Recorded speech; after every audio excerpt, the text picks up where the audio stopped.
મને વિહંગ ભાઈ કહેશો તો વધારે ગમશે, બરાબર? સાહેબ ના બોલશો, થોડું ઓકવર્ડ લાગે છે. સારું, આપણે જેમ વિલીભાઈ કીધું, આપણે અત્યારે બીજા ભાગમાં જઈ રહ્યા છે. 5 ભાગમાં યુનાના પુસ્તકનો આપણે અભ્યાસ કરવા માંગીએ છીએ. લાસ્ટ વીક વી સો સમ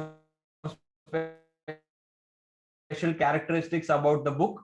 ખાસ લાક્ષણિકતાઓ જોઈ ગયા હતા પુસ્તક વિશે, about Jonah the prophet, his background, speciality of the book. It ends with a question, પ્રશ્નથી પૂરું થાય છે. It's an open ended book, આપણે જોઈ ગયા. It is written in third person, એ પણ આપણે જોઈ ગયા. અને પહેલી 6 કલમમાં આપણે થોડી બાબતો યુના વિશે જોઈ. આજે આપણે પહેલા અધ્યાયની 7મી કલમ, વર્સ 7 ઓલ ધ વે ટિલ વર્સ 16, 7મી કલમથી 16મી કલમ સુધી આજે આપણે જોવા માંગીએ છીએ. અને આપણે આગળ જઈએ તે પહેલા પ્રાર્થના કરીએ, પ્રભુની સહાય માંગીએ. જીવતા પ્રભુ, તમારા ચરણોમાં આવીએ છીએ. અત્યારે તમારા વચનોનો જ્યારે અભ્યાસ કરીએ છીએ ત્યારે અમારા મનો અને હૃદયોને ખોલો. તમારા વચનો સમજવાને માટે, આધીન થઈને ચાલવાને માટે તમે કૃપા આપો. ઈસુ પ્રભુને લીધે અમારી પ્રાર્થના સાંભળો. Amen. Okay, last week we saw that Jonah was sleeping in the storm. એ પહેલા આપણે જોઈ ગયા, it is God who is orchestrating the storm, બરાબર? તોફાન આવે તો જરૂરી નથી કે શૈતાન તરફથી જ હોય. ઈશ્વર પણ ઘણી બધી વાર આપણે જ્યારે એનાથી દૂર જઈએ છીએ ત્યારે he brings a storm. અને but in this storm Jonah is sleeping. અને આપણે કમ્પેરિઝન જોયું ઈસુ ખ્રિસ્ત અને યુનાની વચ્ચે. Jesus is sleeping out of his trust in the Father. Jonah is sleeping out of his indifference. અહીંયા 7મી કલમ પર જ્યારે આપણે આવીએ છીએ ત્યારે અહીંયા લખ્યું છે કે વળી તે સર્વ એકબીજાને કહ્યું, there are other people in the boat, mariners, બરાબર? કે કહ્યું કે ચાલો આપણે ચિઠ્ઠી નાખીને જોઈએ કે કોને લીધે આપણા પર આ વિઘ્ન આવ્યું છે. તેથી તેઓએ ચિઠ્ઠી નાખી અને યુનાના નામની ચિઠ્ઠી નીકળી. If you read Proverbs 16:33, ત્યાં પણ આ વાત લખી છે, બરાબર? ચિઠ્ઠી ખોળામાં નાખવામાં આવે છે, પણ એનો જે ધ્યેય છે એ તો ઈશ્વરની ઈચ્છા પ્રમાણે જ થાય છે. You know how the 12th disciple was selected when Judas died post his death in the first chapter of Acts. Matthias, કે જેની પસંદગી કરવામાં આવી, it was done through lots, બરાબર? ચિઠ્ઠીઓ નાખીને કરવામાં આવી હતી. and that was the procedure. Thankfully આપણે અહીંયા બિશપ ઇલેક્શન ચિઠ્ઠીઓ નાખીને નથી થતા, પણ fine. So leave the pun apart. પણ what we see here is God's sovereignty. ઈશ્વરનું સર્વભૌમત્વ આપણે અહીંયા જોઈએ છે. God is sovereign over the storm. God is sovereign over the sea. God is sovereign over the lots. And as we move further, we will see that God is also sovereign over the fish. ઈશ્વર સર્વભૌમત્વ ધરાવે છે તોફાન પર, દરિયા પર, even જે ચિઠ્ઠીઓ લખાય છે એના પર પણ. અને ત્યારબાદ આપણે આગળ જતા માછલી વિશે પણ જોઈશું. અને આ બાબત જાણે કે યુનાના પુસ્તકમાં it's a running theme all through the book, God's sovereignty. God is in control.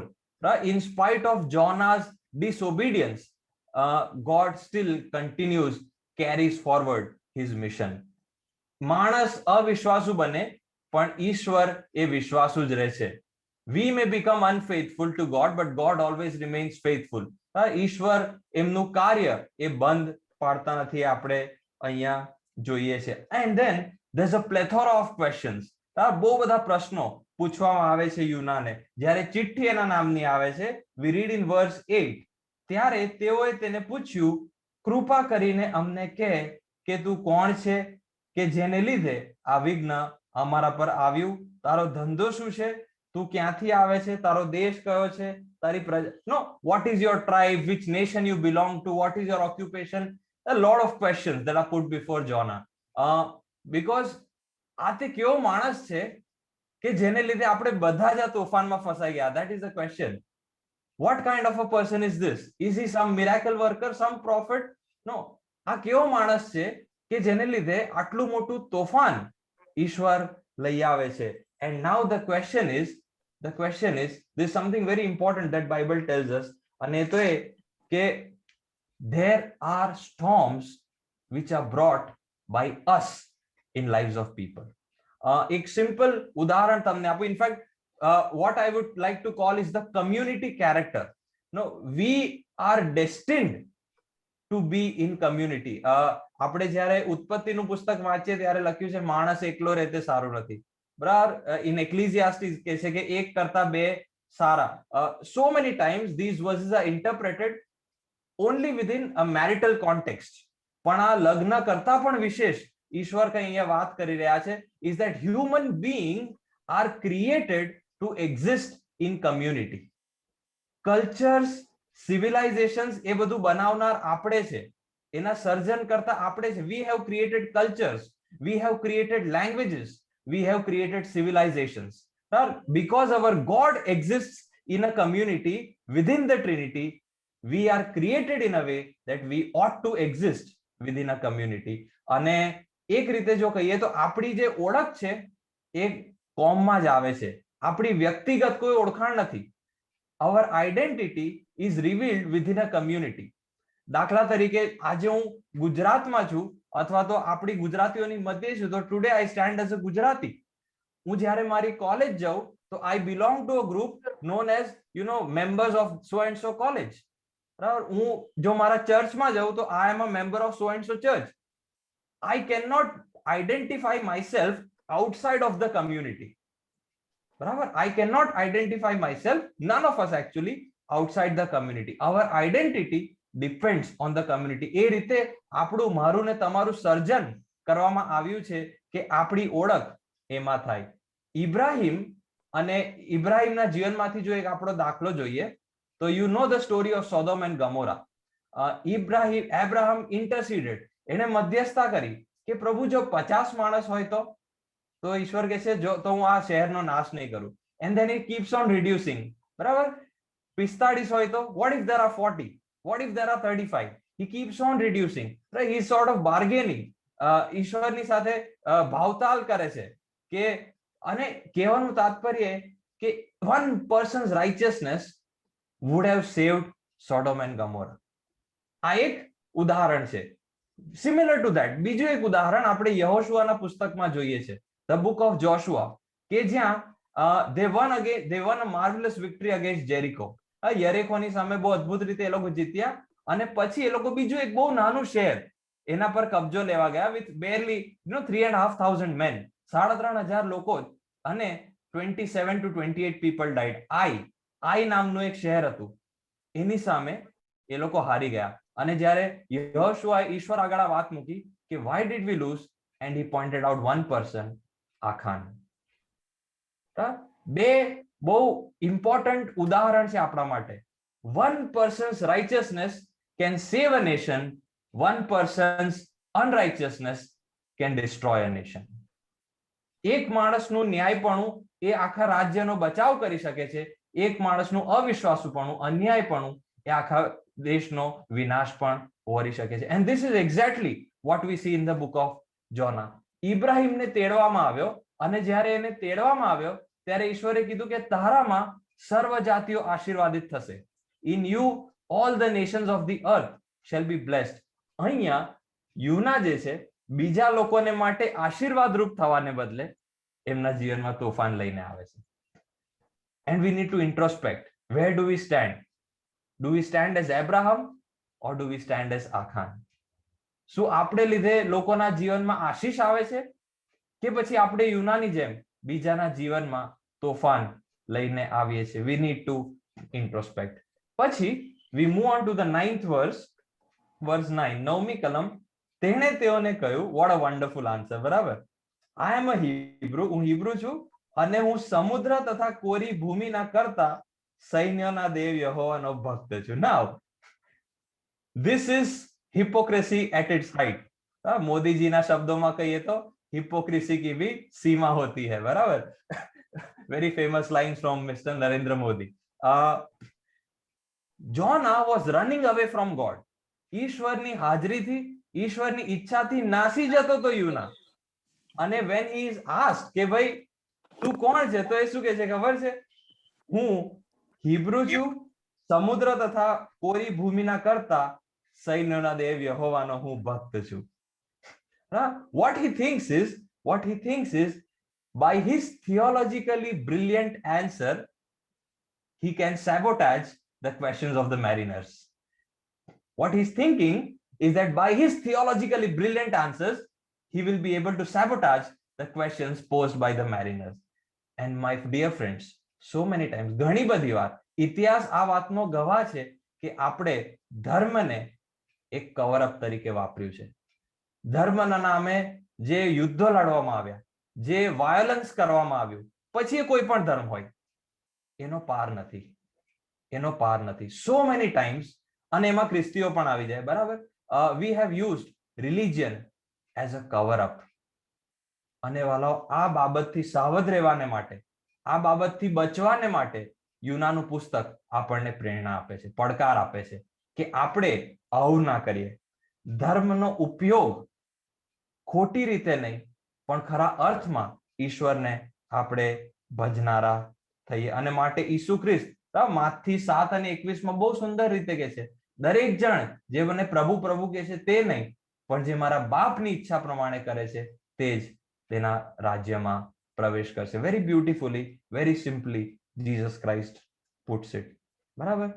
અને એની સાથે આપણે જ્યારે નવા કરારમાં આવીએ છીએ, આ તો આપણે જૂના કરારની વાત કરી, નવા કરારમાં મંડળીને માટે, ચર્ચને માટે ઘણા બધા ચિત્રો આપવામાં આવે છે. there are so many images that are used. the bride of Christ, અને એમાંની એક જે છે એ છે બોડી ઓફ ક્રાઇસ્ટ. અને પાઉલ જ્યારે બોડી ઓફ ક્રાઇસ્ટ, ખ્રિસ્તનું શરીર, એ ઉપમા કે રૂપક, મેટાફર જ્યારે વાપરે છે, ત્યારે આપણે એ કહેવા માંગે છે કે one organ is affected, the whole body is affected. Same principle જે આપણે યુનાના પુસ્તકમાં જોઈએ છે is beautifully elaborated by Paul in the book of 1 Corinthians. પહેલા કોરિન્થીના પુસ્તકમાં આ જે કોન્સેપ્ટ છે એને પાઉલ વિસ્તારથી સમજાવે છે કે મંડળી, ઈશ્વરના લોકો, એ તો એક શરીર છે.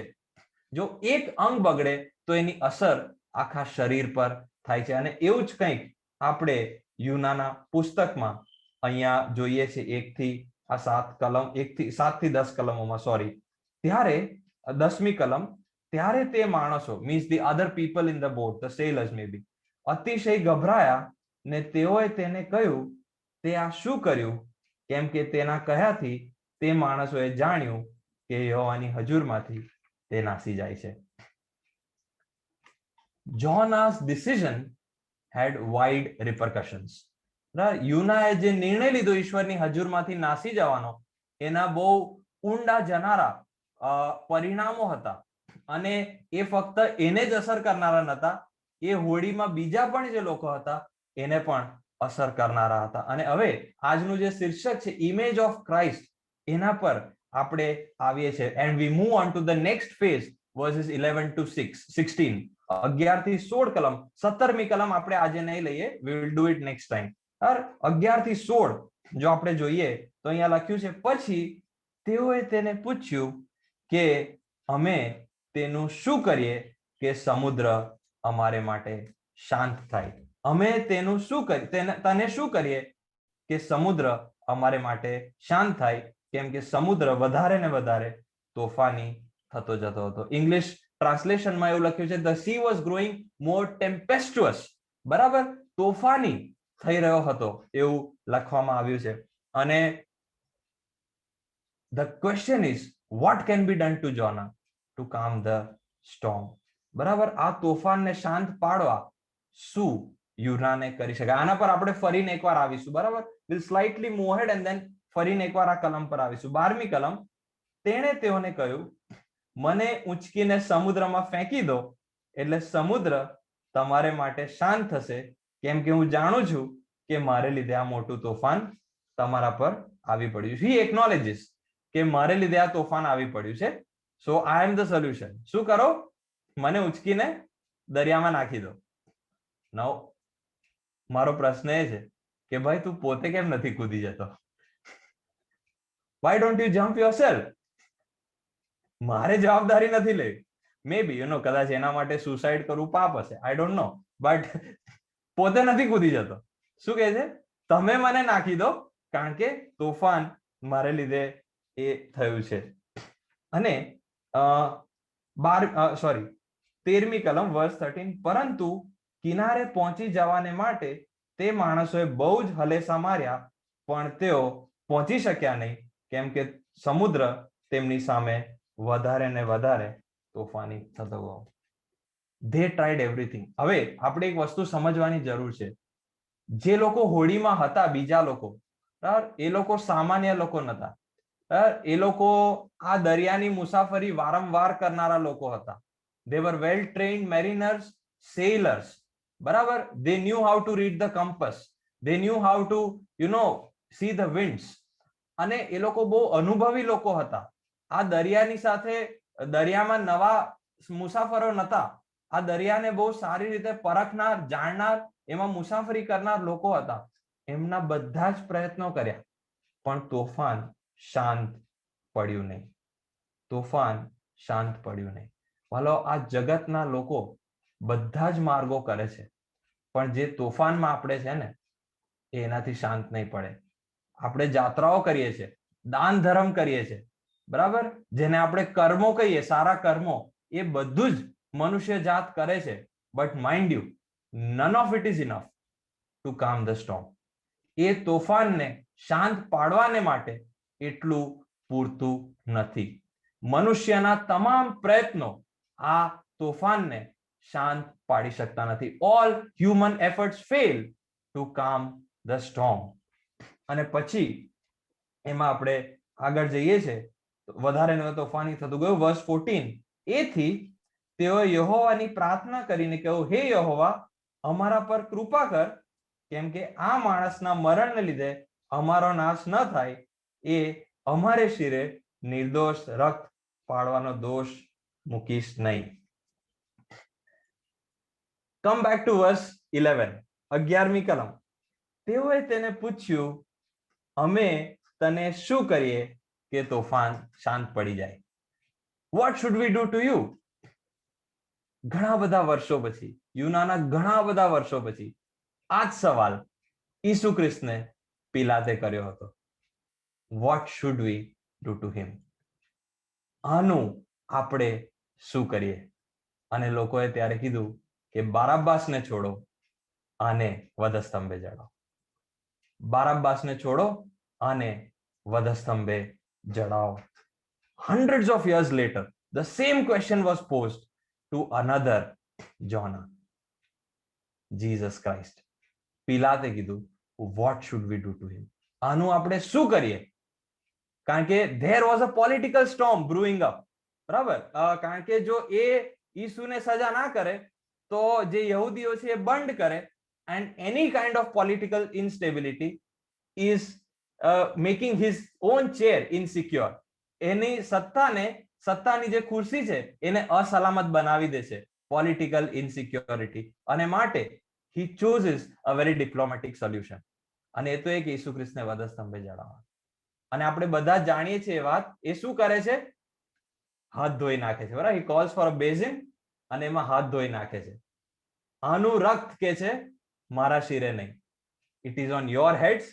અને એ લોકો કે છે હા અમારા શિરે અને અમારા બાળકોના શિરે.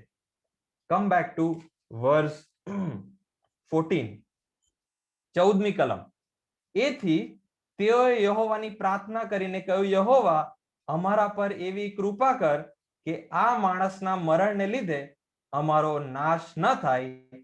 એ અમારે શિરે નિર્દોષ રક્ત પાડવાનો દોષ મૂકીશ નહીં, કેમ કે હે યહોવા, જેમ તને સારું લાગ્યું તેમ તે કર્યું છે. We are washing off our hands. આનો દોષ અમારા માથે મૂકીશ નહીં. આનો દોષ અમારા માથે મૂકીશ નહીં. Right? We see a recapitulation, same similar incident happening. Right? નવો કરારમાં ઈસુની સાથે જે બને છે એ જાણે કે આનું જ ચિત્ર આપણે જોતા હોય એવું લાગે છે. બરાબર. બીજી થોડી વાતો હું આ કલમોમાંથી તમને કહેવા માંગુ છું.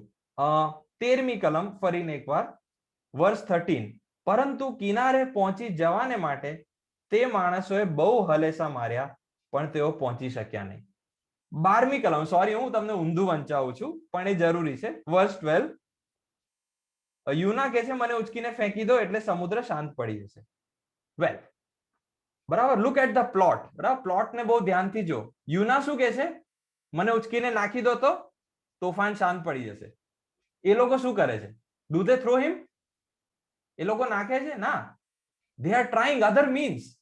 ભાઈ કંઈ બી કરીને આને ના નાખવો પડે, આને નાખ્યા વગર તોફાન શાંત પડી જાય એવું કંઈક કરીએ, right? they are trying all, they are putting in all efforts કે જેથી આને અમારે નાખી ના દેવો પડે દરિયામાં. that is the last resort. કશું ના થાય તો એ જ કરીશું, પણ બને ત્યાં સુધી અમે આને નાખવો ના પડે. now you see, Yuna, there is a contrast. Sensitive sailors versus insensitive Jonah. Sensitive sailors versus insensitive Jonah. પહેલા અધ્યાયની શરૂઆતમાં આપણે જોઈ ગયા કે ઈશ્વર એને નીનવે જવાને માટે તેડે છે, એ નકારી કાઢે છે, એને પડી નથી. he is insensitive to what happens to the people of Nineveh, અને બીજી બાજુ બીજી દિશામાં નાસી જાય છે. અહીંયા તોફાન છે, હોડી તકલીફમાં છે, and he is sleeping. એ ઊંઘી રહ્યો છે, એને પડી નથી કે હોડીમાં જે બેઠા છે એમનું શું થશે, નિન્વેના જે લોકો છે એમનું શું, what will happen to the people of Nineveh, what will happen to my co-passengers on the boat, he is least bothered. આટલા બધા લોકો ને નુકસાન થાય, મરી જાય, એનું યુનાને નથી પડી, પણ એક માણસ યુના ના મરે એના માટે આ જે સેલર્સ છે એ લોકો મહેનત કરે છે.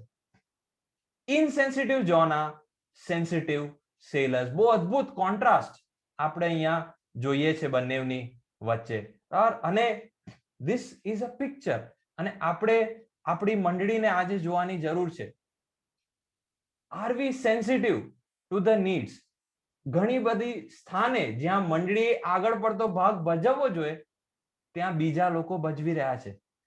other people are more sensitive to the needs than the church itself.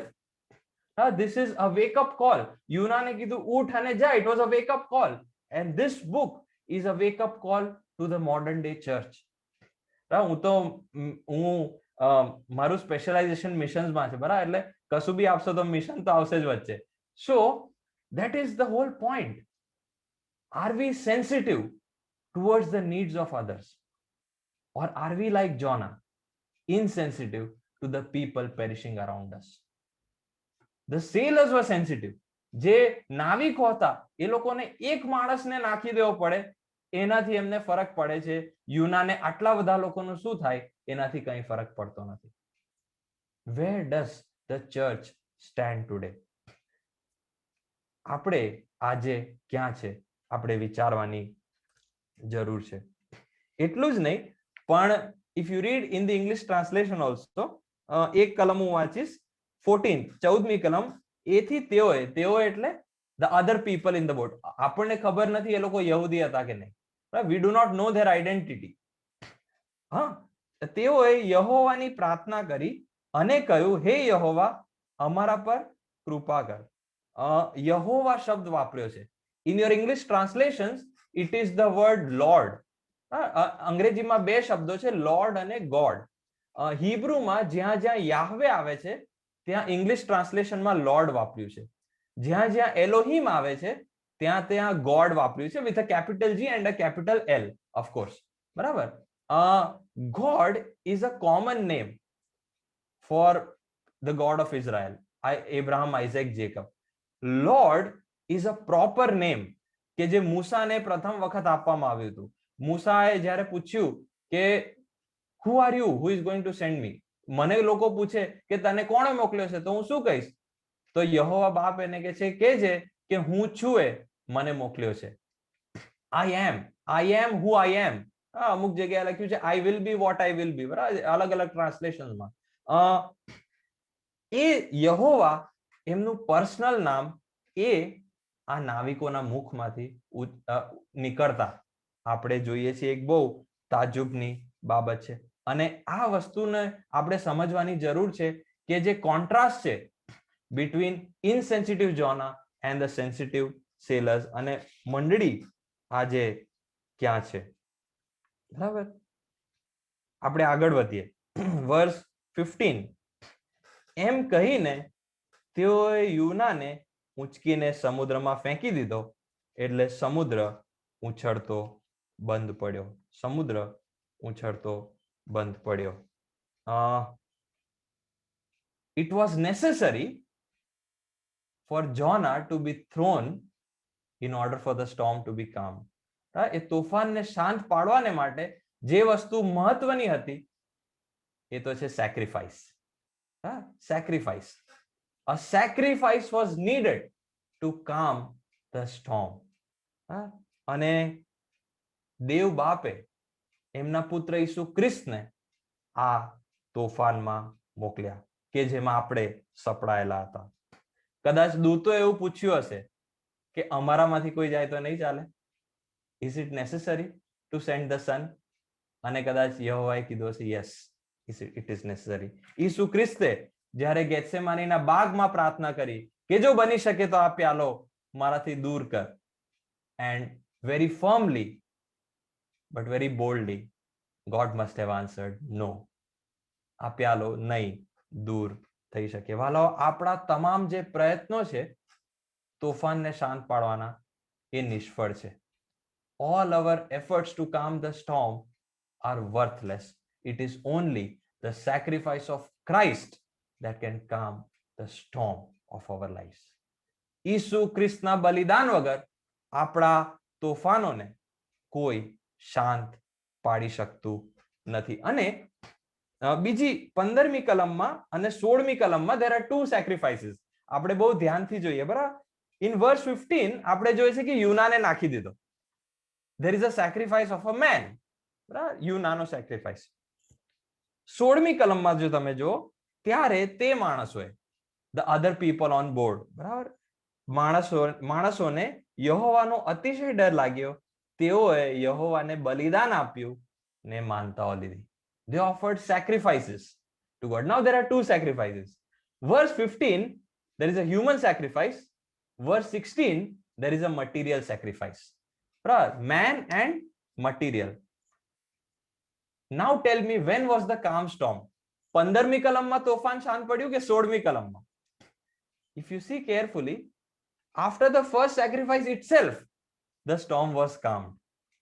યુનાને જેવો નાખ્યો તેવું તોફાન શાંત પડ્યું. કરેક્ટ? તો પછી 16મી કલમમાં કયા બલિદાનો ચડાવે? Right, that is the question we need to ask. અને આપણે જાણવાની જરૂર છે કે ઓલ અવર એફર્ટ્સ, બરાબર, આપણે ઈશ્વરને માટે જે કંઈ પણ કરીએ છીએ ને વાલાઓ, એ તોફાન શાંત પાડવાને માટે નથી કરતા. તોફાન તો ઈશ્વરે શાંત પાડી દીધું છે. What we are offering today, whatever sacrifices we are offering, they are offerings of thanksgiving. આપણા કાર્યથી, આપણા બળથી, કદાચ આપણા બલિદાનથી તોફાન શાંત પડતું નથી. The storm has already been calmed through the first sacrifice of Jesus Christ. What we do now is everything done in response to that great sacrifice. આપણા તમામ જે કૃત્યો છે, ઈશ્વરને માટે કરેલું દરેક કાર્ય જે છે એ ઈસુ ખ્રિસ્તે જે આપણા માટે બલિદાન આપ્યું એના રિસ્પોન્સ તરીકે, પ્રત્યુત્તર તરીકે આપણે એ બધું કરીએ છીએ. They were offered as thanksgiving for calming the storm. The idea of sacrifice, બલિદાનનો આઈડિયા એ જૂના કરારથી તે નવા કરાર સુધી આપણે જોઈએ છે. and Christ comes as the complete sacrifice. જો તમે ઉત્પત્તિનું પુસ્તક ખોલો, please turn with me to Genesis chapter 3. ઉત્પત્તિનું પુસ્તક તેનો 3જો અધ્યાય. કદાચ તમે વાંચ્યું પણ હશે. અને આદમ અને હવાએ જ્યારે પાપ કર્યું ત્યારે એ લોકોને એક વસ્તુનો આભાસ થયો કે તેઓ નાગા હતા, બરાબર? They hid behind the bushes. They realized that they were naked. અને 7મી કલમમાં લખ્યું છે, ઉત્પત્તિ 3 અને 7, chapter 3 verse 7, ત્યારે તે બંનેની આંખો ઉઘડી ગઈ અને તેઓએ જોયું કે અમે નાગા છે, અને અંજીરીના પાત્રા સીવીને તેઓએ પોતાને સારું આચ્છાદન બનાવ્યા. They sewed fig leaves around them. A fig લીવ્સમાં એ લોકોએ પોતાની જાતને ઢાંકી, એવું અહીંયા લખ્યું છે, બરાબર? નાઉ come to verse 20, sorry 21, 21મી કલમ, ઉત્પત્તિ 3 અને 21. અને યહોવા દેવે આદમ તથા તેની પત્નીને સારું ચામડાના વસ્ત્ર બનાવ્યા ને તેઓને પહેરાવ્યા. એ લોકો તો ઓલરેડી કવર્ડ હતા ને fig લીવ્સમાં. then why God had to cover them again? કેમ ચામડાના વસ્ત્રોમાં? While all human efforts cannot cover our sins. All human efforts cannot cover sin. It is only God who can cover our sins.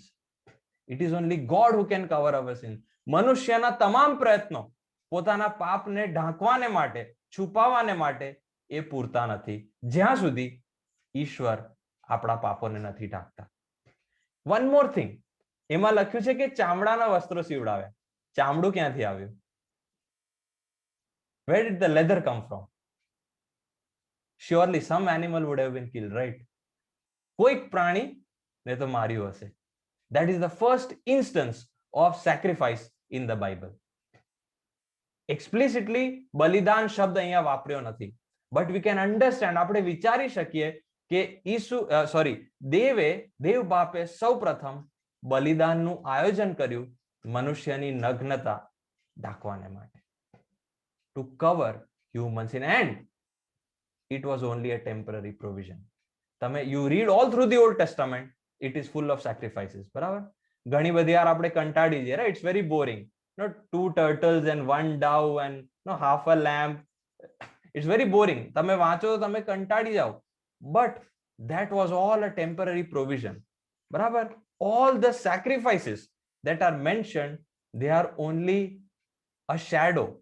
They are a foreshadow of the supreme sacrifice of Jesus Christ that was to come many years later. એ જે બલિદાનો છે જૂના કરારમાં, એ તો એક પુનઃ ચિત્ર છે, બરાબર, પૂર્વ છાયા છે ઈસુ ખ્રિસ્તના બલિદાનની. They are only foreshadowing the great sacrifice that Jesus Christ was going to make on the cross. Animal sacrifices were only a foreshadow of the great sacrifice that Jesus was going to make on the cross. અને વાલાઓ, એ પાપને ઢાંકવાનું આયોજન ઉત્પત્તિથી ઈશ્વરે આપણા માટે કર્યું છે, અને ઈશ્વર વિના આપણા પાપોને કોઈ ઢાંકી શકતું નથી. All the sacrifices of the Old Testament were a foreshadowing of the supreme sacrifice of Christ. બીજી એક પણ વસ્તુ કહેવાનો અર્થ કે આ જે બધા ચિત્રો છે ને, they are temporary provisions. હિબ્રુનું પત્ર જો તમે વાંચો તો એમાં બહુ સ્પષ્ટ રીતે લખ્યું છે કે પ્રાણીના લોહીથી પાપનો છૂટકો નથી. Right? It is a temporary provision, પણ એ ઈસુ ખ્રિસ્તના બલિદાન તરફ આપણને દોરી જાય છે. બીજી એક વસ્તુ જે આપણે સમજવાની, એક small clarification. when Jonah was thrown and the storm was calm, that does not mean Jonah was a perfect sacrifice. એ ઘણી બધી વાર એનું ખોટું અર્થઘટન આપણે ના કરીએ. Let us not interpret it wrongly. Jonah was not a complete sacrifice, but Jonah is a foreshadow of Jesus Christ. Jonah is foreshadowing Jesus Christ.